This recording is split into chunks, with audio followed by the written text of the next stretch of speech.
was miles better than having a day job. Nothing happens there. Thank you very much, Duncan. Oh, it's coming up. Thank you very much. Nice to see y'all. It's nice to be on the TV screen once again. I'd like to introduce you to the group now. We have Mr. Mick Avory on the drums. Well, in 1964, I joined the Kinks through an audition. I advertised in the Melody Maker as a rhythm and blues drummer, and the Kinks, before they were known, they played a lot of blues stuff. And so this manager phoned up, this very posh manager called Robert Wace, and he spoke to my mother, and he said, your son's the drummer, I hear, and we'd like to audition him. So I had to go for this audition in Islington, in the Camden Head in Islington. So I went up there, and then they wanted, I drummed and did a few Chuck Berry numbers, etc. And the following night they wanted to see me again, so went up there again, and there was more people there than the other managers. There was 3 managers at the time.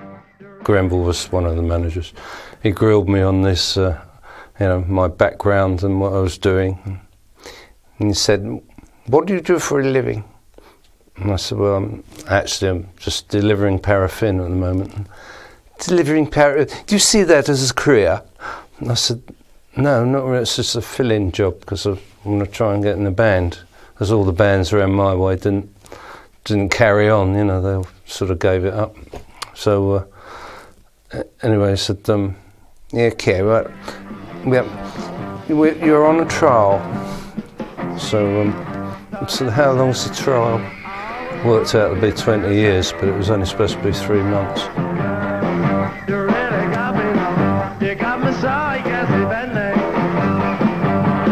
Yeah, you really got me now. You got me so I don't know what I'm doing. Oh yeah, you really got me now. You got me so I guess you've been there. You really got me. You really got me. You really got me.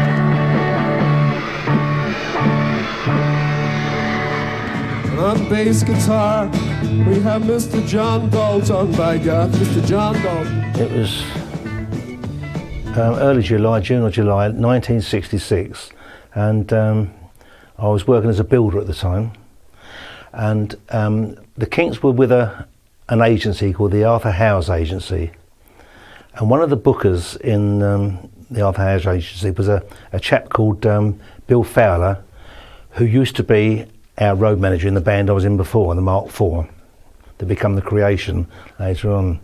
And he'd moved on and got a job as a booker for Arthur.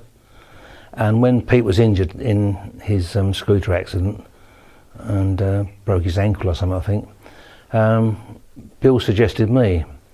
And I thought, well, I don't really do it any, I've stopped. So he said, look, it's for 3-4 weeks, that's all it's for. It's the opportunity of a life, he said. I said, oh, all right, yes, I'll give it a go. It's only 3 or 4 weeks.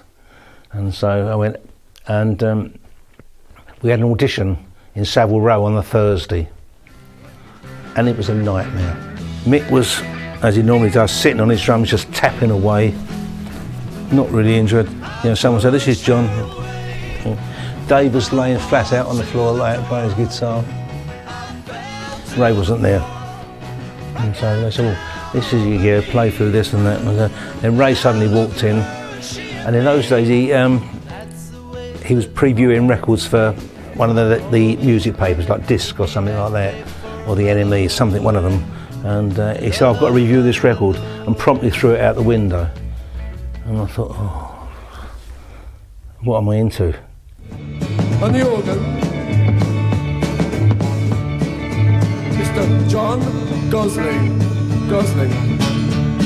I was at the Royal Academy of Music in London, and I was also playing the church organ in the church.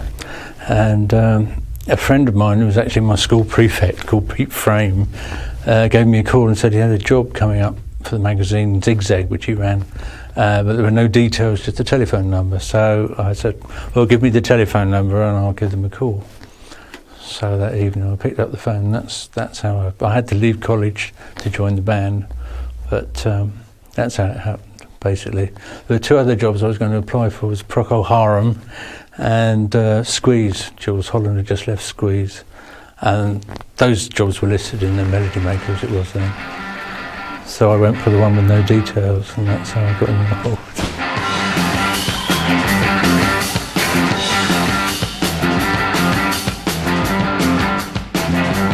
So everybody got their hands, yes.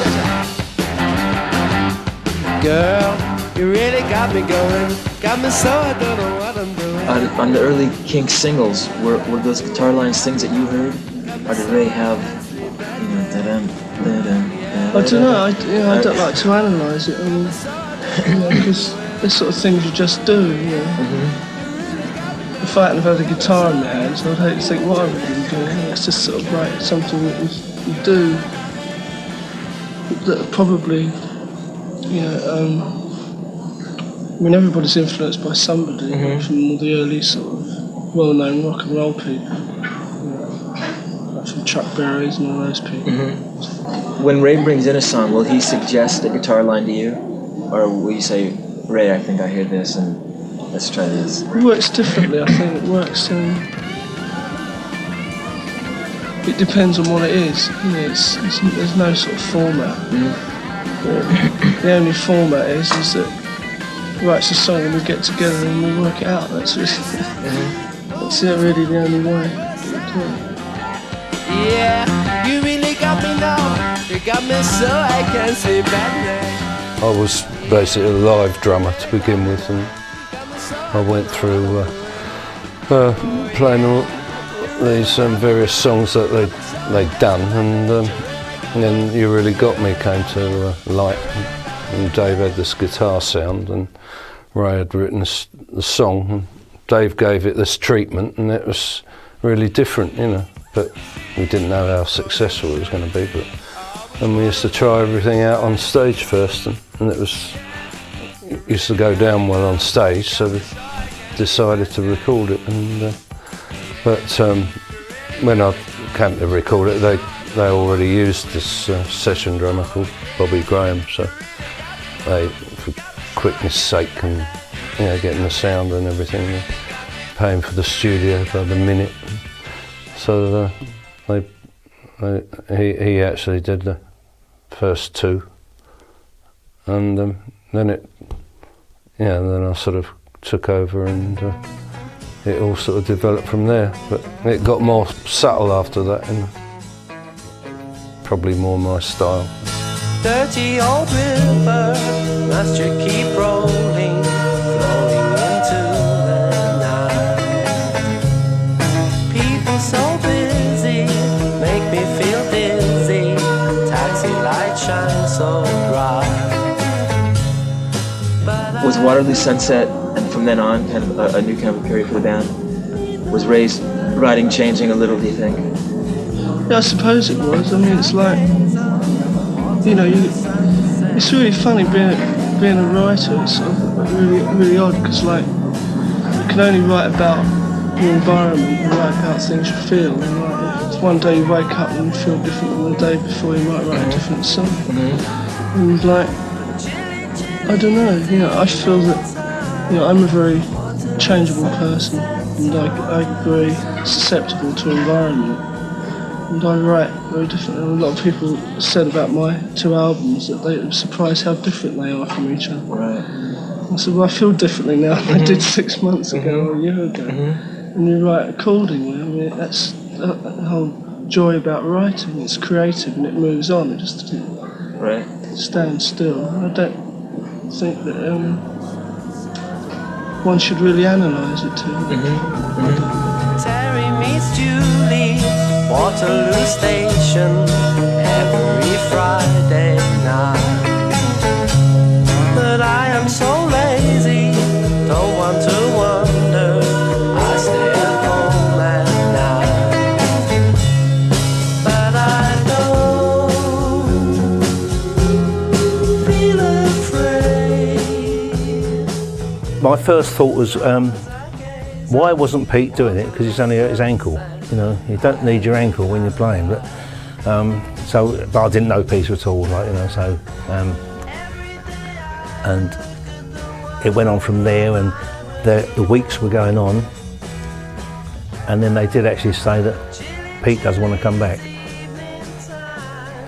So would you join us full time, Pete? I was lovely, you know. I've now got to know everybody. You know, we all got on well and everything, so it was going well. You know. A few months later, phone call saying, "Can you come up to the office on a Thursday?" And I went to the office and they said, "Pete wants to come back." They said he's quarter of the company, which he was. You know, Kinks Productions it was in those days. He's quarter of the company, and there's nothing we can do about it. You know.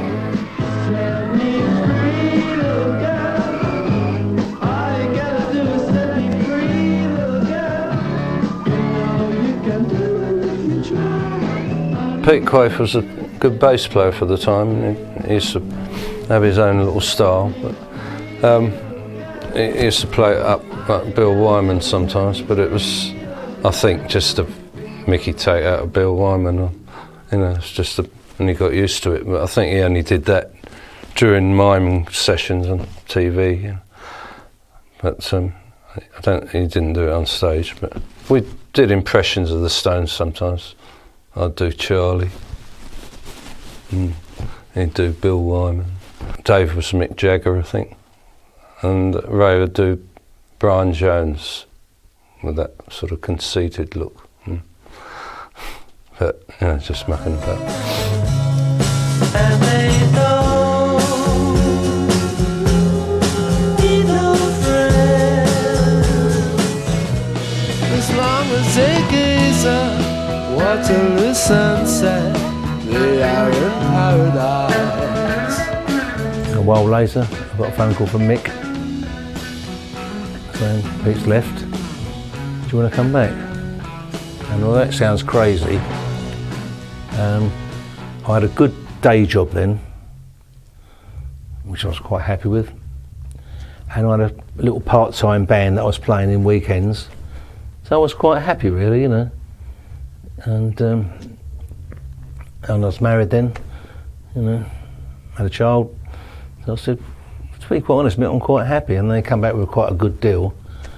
And so I spoke to my wife, we talked it over and said, yeah, we'll give it a go.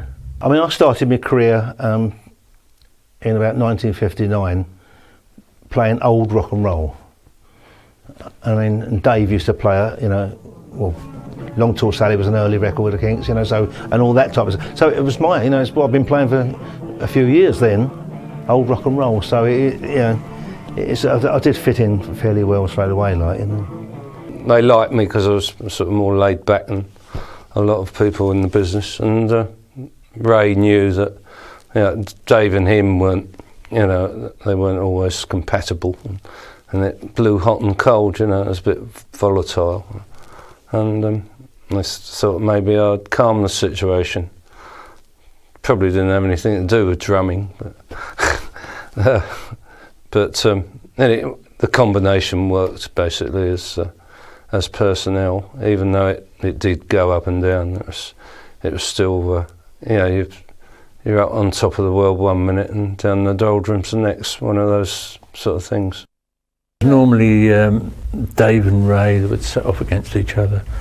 If you take sides, then that's where you've got to be careful. Dave used to have rucks with Mick. Dave got disillusioned with Mick's drumming. He wanted a heavy rock drummer, which would have been totally unsuitable for the Kinks at that time. I used to side with Dave quite a lot because we got on so well. Maybe not always a good idea, but I used to try and see his point of part of the argument, his side of the argument. So I suppose when you look at it, the main instigators were Dave and Ray, and occasionally me. John very rarely got involved, very rarely. I don't blame him. But Mick would quite often be in the belt back of Dave's insults and assaults. I mean, I've done gigs where Dave's kicked Mick's drum kit off the riser, this sort of thing. And there's always been that thing with Dave and Mick, that sort of rub, you know, it's quite a volatile relationship they had. Oh, Dave was, you know, I think he was on lots of drugs and drinkies and things, and he was a bit of a aggressive, obnoxious person anyway, and we, you know, had our ups and downs, and you had to be careful what you said a lot of the time, you know. Anyway, we got into a squabble in a hotel one night while we were on tour, and the next time we saw each other was, instead of putting this together and say, well look, we've got a show to do, you know, make it up and shake hands, that wasn't done. It's the second number he used to count in, but he counted it in 5/4. 1, 2, 3, fucking 4. And over went the drum kit and kicked the drum kit over. And he turned around to sing, and I whacked him with a hi-hat pedal, which was the only thing left of it, and he felt it, I think. And he sort of fell down, and I ran off and went down a cafe, and the road manager came down there and said, and I was sort of upset, and I said, is he all right? And he said, yeah, he's all right. He'll have to go and pay another visit to the hospital, but he's all right.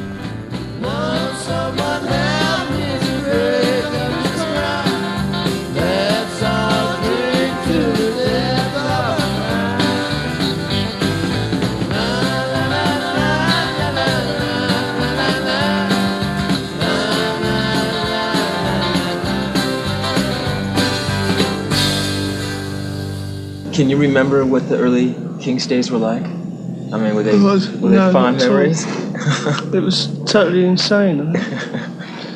I can't remember a thing.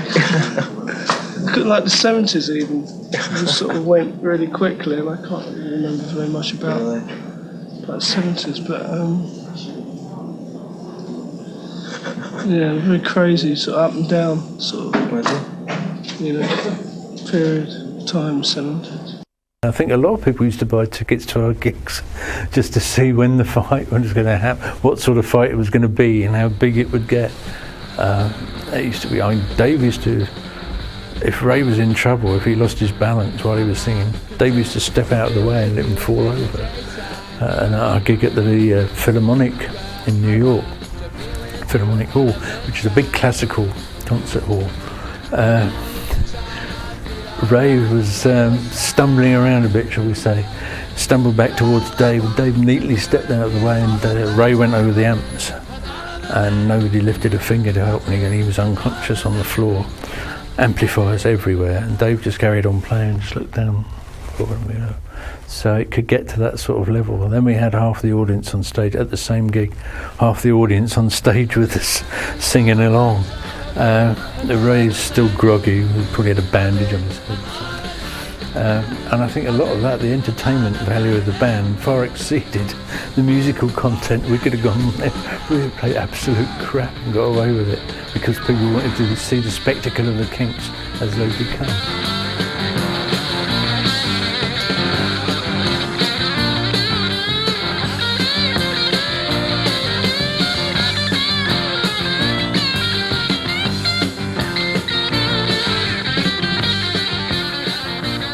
Well, we weren't getting along very well anyway, and the squabbles in the band, and then we went over to America, and things were very volatile, and we weren't used to playing big places and concerts, and all the organisation was up in the air, and we're playing, you know, there's union people over there trying to stop me play certain places because people are on strike and can't do this and that television. And we took a manager with us, Larry Page, and he got hold of Sonny and Cher and came back and left us in the lurch, and everything was, what could go wrong did go wrong, and it all ended up, we got banned for 3 years, but that was 1965. We didn't actually go back till 1969, so that's actually 4 years the time we got back. by then John Dalton had joined us. I met her in a club down in Old Soho, where you drink champagne. It tastes just like cherry cola.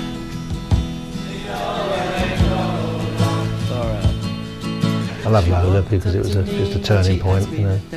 It was come at a time when I think we needed something. We've gone a bit quiet in charts for a while, like, you know, and so we've come back for that.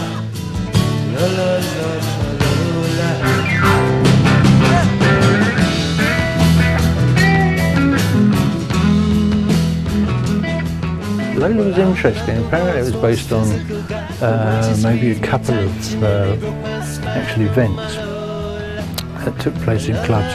One involved one of our managers, I think, one involved Ray. Ray, being an observer as he is, tended to combine the two, make it one person. None of us really knew what went on. We got a vague idea when we heard the lyrics, but that was a very interesting song, quite groundbreaking in its way for the time. Now, you know, anybody could write a Lola perhaps, but at the time it really made its mark. You know, a lot of people commented on it. It was interesting to do it on Top of the Pops with people bopping around. So obviously I had no idea what the song was about.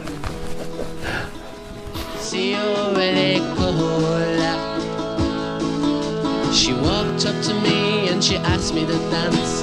I asked her her name and in a dark brown voice she said Lola. Hello, Lola. I could never get sick of playing Lola. I would, you know, I'd do it in the band I'm in now, or I'd do it, you know, it's a lovely, great song. Well written, and at the time was totally different than anything else it was about. The only thing the problem with it was, I mean, apart from the fact that Ray had to fly all the way home from America to change one word from Coca-Cola to Cherry Cola, because they wouldn't play on the radio. We were touring in America when it came out over there, and all of a sudden we had this band of transvestites follow us around everywhere, like, you know, oh, that's brilliant they were, you know. You've never seen colours like it, and wigs and all things they used to do. The only thing they used to do is they used to knock on your door at 2 o'clock in the morning, you know, all dressed up, and, you know, say, "Hi, it's Ray there." And I used to say, "Go away" to them, or words to that effect. You know, you just got to bed after a night out, a few drinks, and, you know, searching for a rave. But I mean, I suppose they made it showbiz. Like, it was great to have them. They followed us around everywhere, like coquettes they were called, and really outlandish.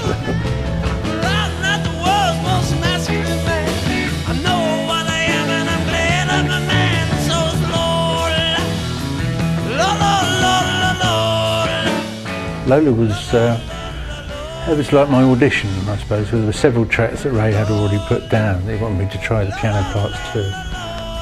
Lola was one of them. We tried that in so many different versions. I put the piano on the top of one of the last ones, and then we mixed it. It sounded fine. But I didn't really know how the song went. I didn't know what the song was about. I just played a piano part to the chords and hoped everything would fit. And there are, in fact, some places where the piano part clashes with the vocal line. It'd be nice to go back and do it again now, but these things happen, you know. I just got given a chord sheet. I said, play that, see how you get on with that. And that was part of the audition sessions, and then it went up to #1. So suddenly from nowhere, I was on the #1 record, which was a bit mind-boggling.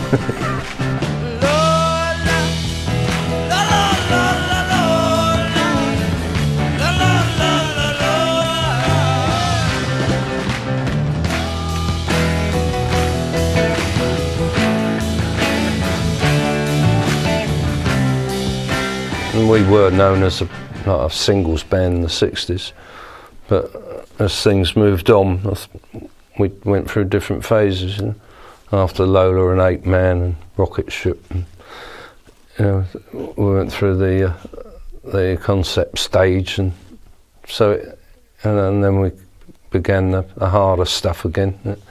So it just went in different phases. But I mean, I think there were probably more suited to what we did in the early 70s. Power Man was almost a single instead of Lola, actually, but Power was a very powerful track. We still play that now, but 8 Man also made an appearance, I think, on that album somewhere, the original version. Yeah, it's a good album. That one, Muswell Hillbillies, I think, are the best from that period. In fact, I'd go as far as to say Muswell Hillbillies really is probably the best album we did with that lineup. It wasn't overlooked as an album, but it wasn't played as much as it should have been. It was a big departure for us, the sound-wise. I remember we recorded the brass section in the toilets at Morgan Studios to get the right ambience, the right echo effect. We put the brass section in the toilets, throw the mics down there. That was interesting, especially for people who wanted to go to the toilet at the time. But that was a good album. It's a great album. I really enjoyed Muswell Hillbillies, and every single track, I think, on it. I can't say that about the others. They're gonna try and change the way of living, but they'll never make something out of that.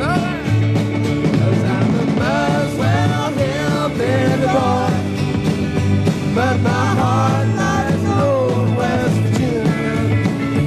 In my pills and I dream, I've seen them in my dreams. Take me back to the Black Hills that I ain't never seen. I think when John Gosling joined the band and John Dalton, well, I think the band were playing well live then, even though not raucous rock and roll, but it did fit together rather well.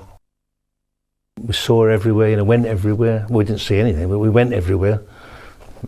I mean, most of it was a blur, but we had a hardcore following out there, little groups. But we couldn't warrant that many gigs in a week.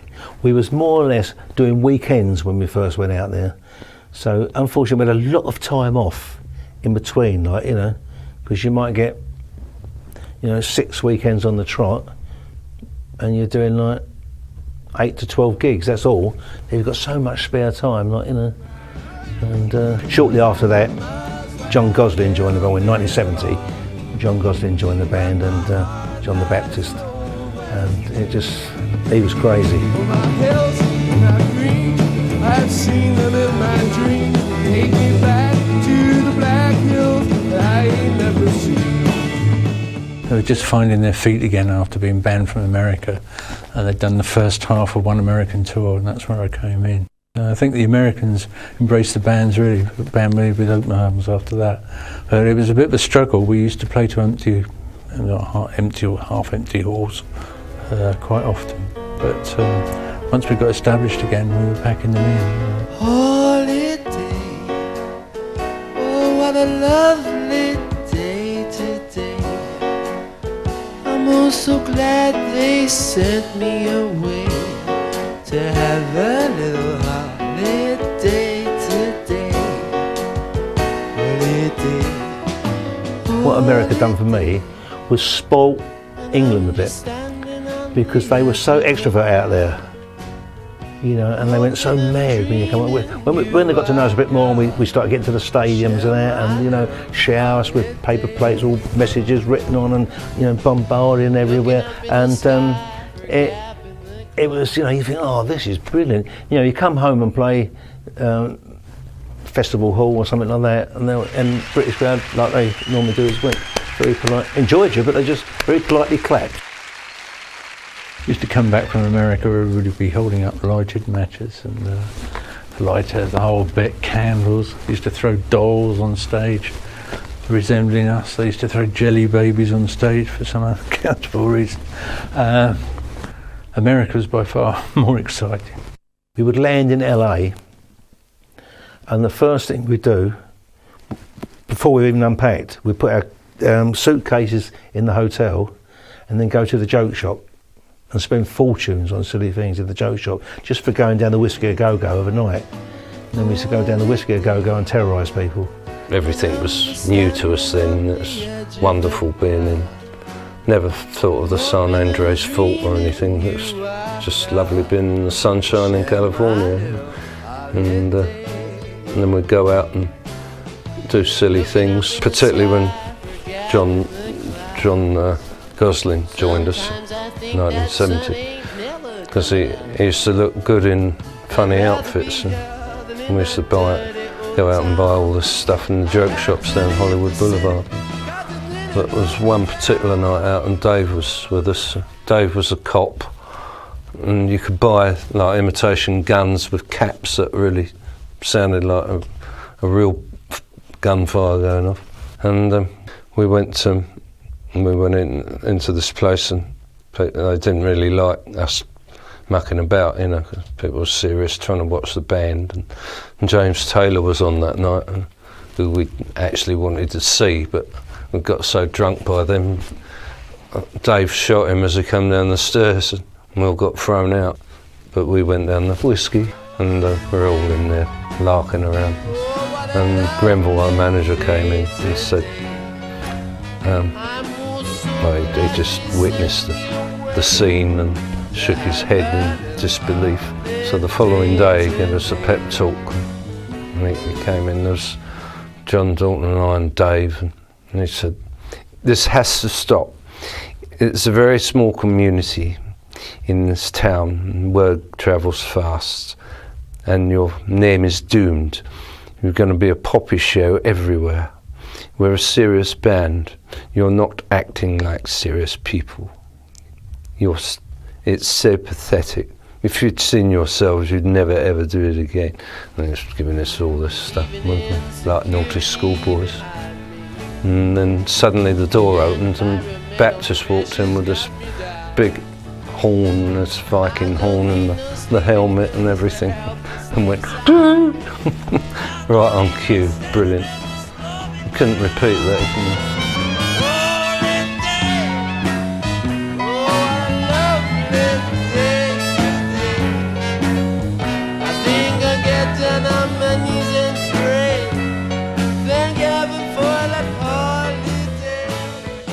I enjoyed playing live more.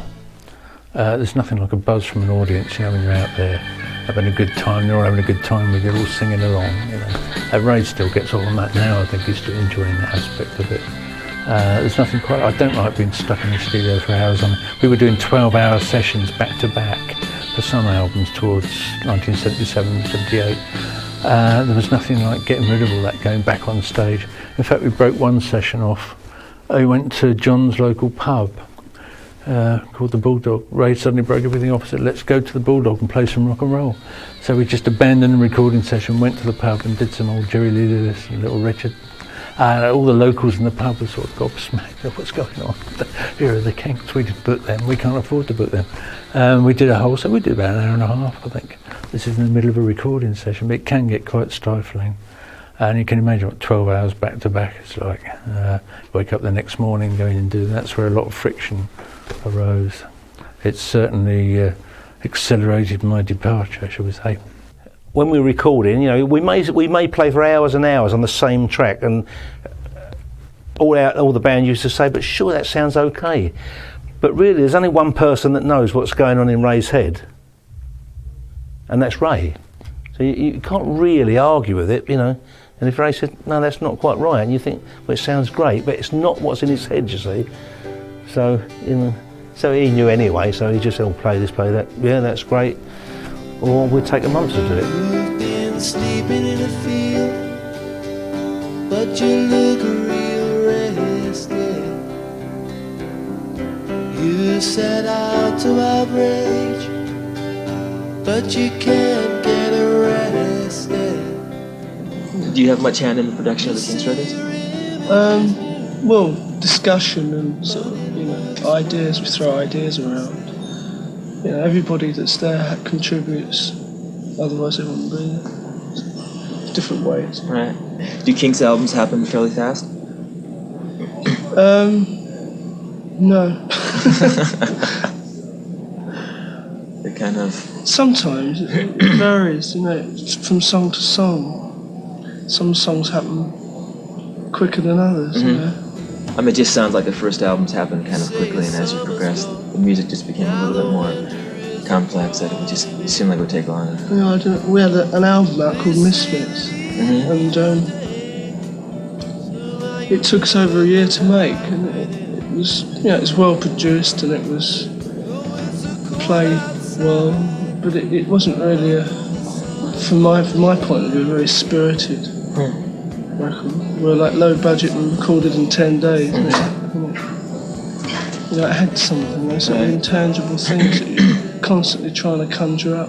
Right. And it's nothing to do with technique or the amount of time it takes. If it takes a year to do it, it can take 5 seconds. Why don't you join the crowd and come inside?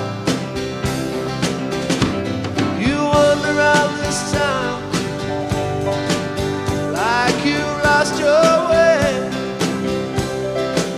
You had your chance in your day. If you do the same song for 50 takes, that can be a bit wearing, and it loses all its impetus, its feel, the whole ambience goes, it just turns out flat. And that's what happened with a lot of our later recordings when we had Konk studios. Because we had unlimited studio time to record, we just took too long over every track. You know, and every track was like taking 50 or 60 takes to get right. So generally, I like being in the studio, but not for too long. If you can't get it in 6 takes, basically forget it, go back to it the next day maybe. But long sessions, no, I've never enjoyed that. Best part about recording is listening to the finished article. Because don't forget, you're only putting down backtracks. So, you know, you hear piano, bass and drums, whatever it is, and it doesn't really mean an awful lot, you know. And even you might put a lead vocal, a guide lead vocal on it, but it's still not there. And then it's nice to just listen then when it's all fully mixed and everything else and come in and think, oh, that's good, you know. Everybody's a dreamer, and everybody's a star, and everybody's in movies. It doesn't matter who you are. I mean, somebody normally does what's called a guide vocal, where the guy who's going to be singing the song does a few lines, or maybe leaves a few gaps, but he'll do most of the vocal of the song. So you know where you are. You know what the song's about, which to be sympathetic to playing a song, you really need to know what the song's about.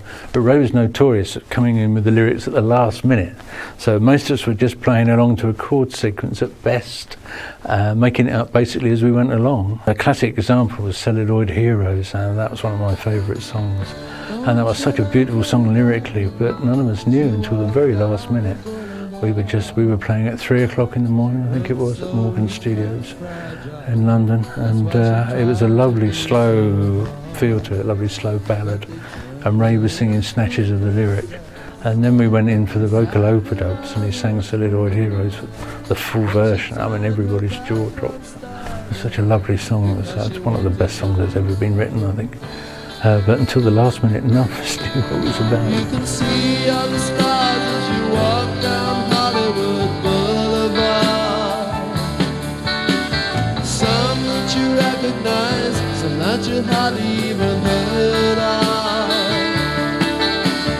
People who work, suffered and struggled for fame. Some who succeeded, some who suffered in vain. I always say on stage, when I announce it, I say this should have been a hit. And the reason it wasn't a hit was because it was too long, or deemed too long at the time. It was only when Queen brought out Bohemian Rhapsody that they started playing anything past 3 minutes, you know.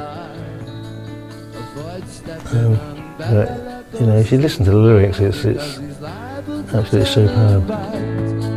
It's done close by Betty Davis, because hers was such a lonely life. It was too good to be a hit, really, thinking about it. When you think you had songs in the charts like Grandad by Clive Dunn and a few other, there's always been awful songs in the charts. But the early 70s particularly were notorious for some really dodgy records. The Celluloid Heroes was far too good, really, but in terms of musical content and lyrical content, it should have been #1 for quite some time, really. It was a brilliant song. It's still one of my favourites. Everybody's a dreamer, and everybody's a star, and everybody's in showbiz. It doesn't matter who you are.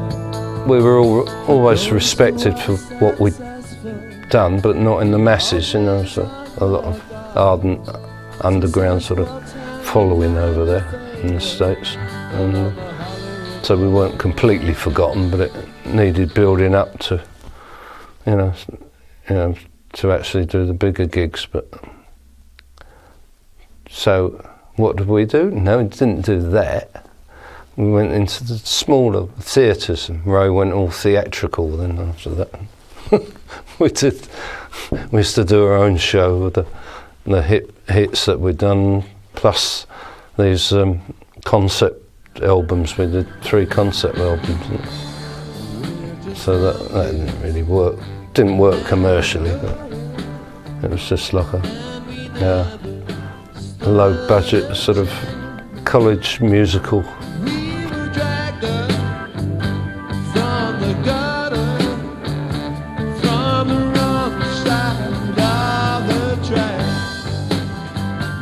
Can you look at the records that the Kinks did that were concept records, for want of a better word, Arthur, and those, as opposed to singles albums? Was one stronger than the other in your mind? I mean, did you like playing on one more? Yeah, Arthur I liked very much. I didn't particularly enjoy the preservation things, although I thought the ideas were good. But I didn't really like that too much.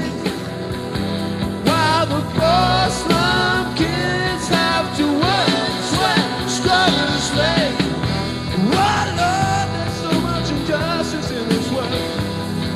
Slum kids never stand a chance. Preservation I titled fairly early on. I think everybody else did as well. I know Dave was frustrated, there was nothing to do on the guitar. All he could do was stand around dressed in fancy dress, and generally I think the rest of the band felt the same, that we'd just gone up a blind alley. Ray was hell-bent on doing the concept thing. He even wanted to make a West End show of it, you know, but if you've got concern for your bandmates and you can generally pick on how they're feeling at the time, how they're presenting the music, you should get a good idea that maybe it's not a good road to go down to. I mean, the audience were forever calling out for the old hits, or for rock and roll, for anything, halfway through the concept show. At one point we were our own warm-up band, so we used to go on and do all the Kinks hits in a row, then come on and do the concept album after that, so it was a long night, and you can't expect energy levels to stay up there all the time for that. So by the time we got to the end of the concept album section of the show, we were all pretty whacked, and we had to go on the next night and do the same thing at some of the gigs. But no, on reflection really, we just stopped doing that a long time before we did. Walking along crowded street, I see thousands of faces before me.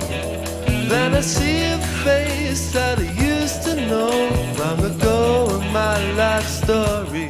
At the time I thought, because there were a lot of concept albums, you know, we were doing stuff like Schoolboys in Disgrace, and also you've got to remember as well that we then toured the Schoolboys, you know, and doing all this stuff and stuff like that.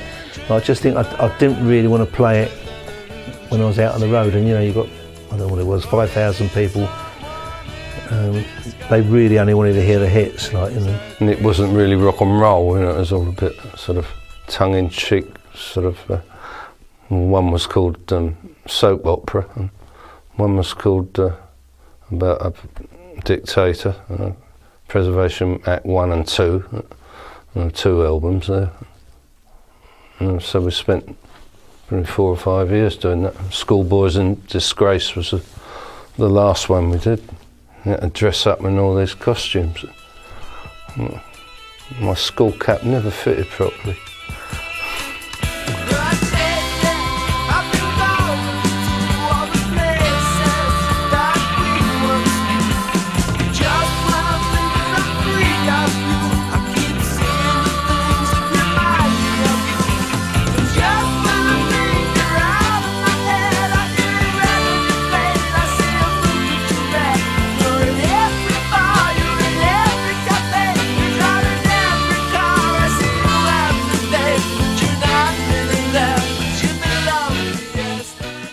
must admit I quite liked the Schoolboys in Disgrace album.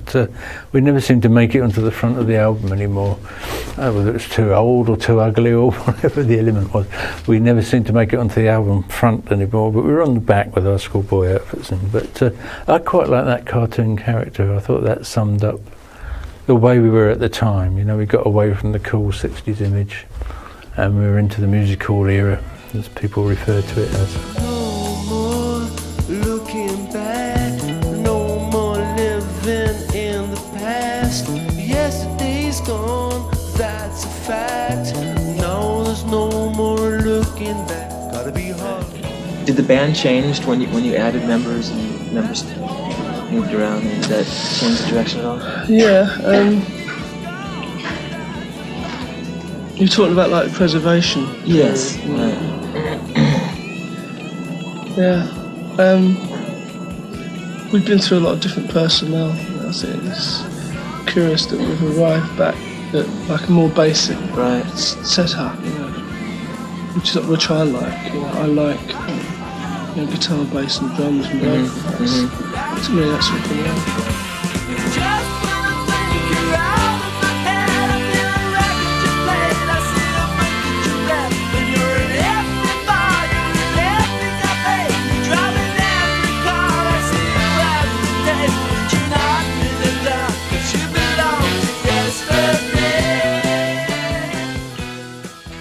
There came a time when patience started to run a bit low.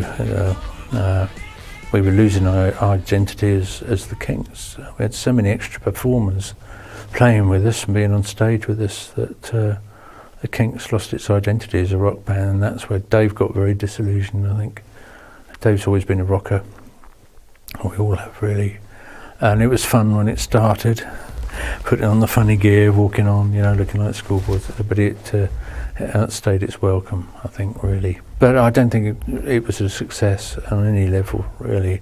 We should have ditched that fairly early and gone back to making, which Ray did. To a certain extent, the Schoolboys, that was just the five of us again, making a rock and roll album.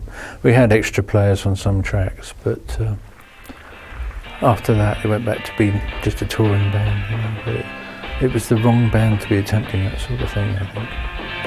Everybody's got problems, buddy, I got mine.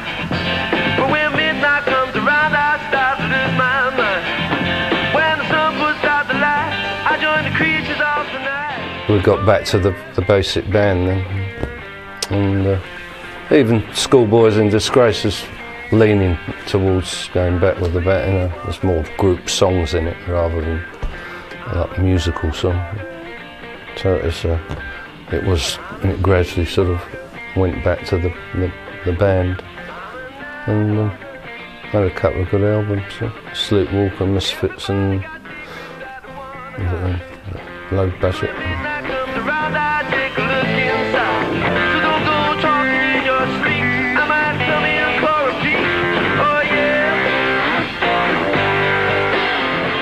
We did American radio stations promoting it. We did a couple of American TV shows as well. Saturday Night Live, which is a great satirical program that was on. We did a couple of tracks on that. It was all right, but it was, I think it was starting to mark the beginning of the end of the 70s Kinks, really, that album, the one that followed.